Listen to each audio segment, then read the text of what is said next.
कराडला अजून आरोपीच केलेला नाही आणि कुटुंबाने FIR मध्ये नाव दिलेलं आहे. वाल्मिक कराड यांचं नाव, ह्याचं नाव कुटुंबाने दिलेलं आहे.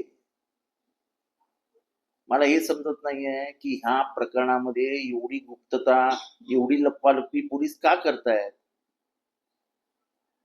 जेव्हा जेव्हा बहुचर्चित हत्या किंवा बहुचर्चित एखादी गोष्ट उघडकीस येते आणि पोलीस तपास करतात, तेव्हा 24 तासात किंवा 48 तासात एकदा तरी प्रेस ब्रीफिंग होतं आणि प्रेसला सांगितलं जातं की हे चालू आहे, ते चालू आहे, असं झालंय, तसं झालंय.